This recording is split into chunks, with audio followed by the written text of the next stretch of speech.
we need to check the area is clear. Then call First, the 911. 911 and then check the patient. Check the pulse.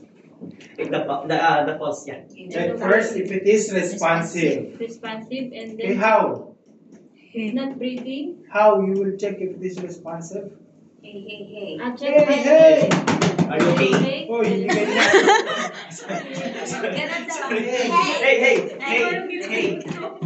Hey, Bebe. If not responsive, check the pulse. And then if no breathing, then we do the CPR. First the dominant, and then check mo muna yung ano, di ba? Then give. check the pulse. Check the pulse. Check the breathing. The breathing. No pulse. No pulse.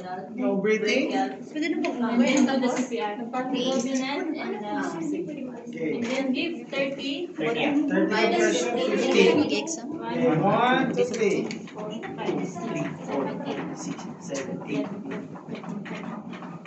Bilisan, bit. Saan nyo? Kung ano yung After that, give 2. Ay, saan ba? Tama ba? Di ba dito? in between the chest. Dito nga. Yes. Saan ba? Go. Then, after that, give 2 breath using ambibag. 1. Chin. Chin. Look at the chest. If it is recent. Then C and E, give 2. 1. Tapos, ano one, pag hindi pa siya nag-response, do it the CPR. Option 2. Uy, huwag mong italbog-talbog. 3.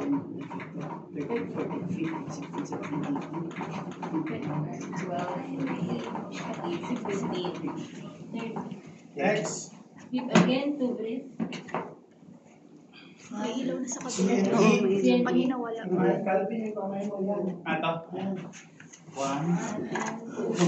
Okay. Not breathing. Not breathing. After 5 cycle. Use the Using the AED. check Bago pala. check the location of the machine. Patagilid For yan. infant, Patagilid yan. middle, chest, Yan. middle, Kung saan yan. chest, Tapos sa likod. backside. Okay yan, ma'am? Then Okay. Okay. 1 and check the No one? No one will touch. Give the The electric shock, yeah. Then Execute. Execute.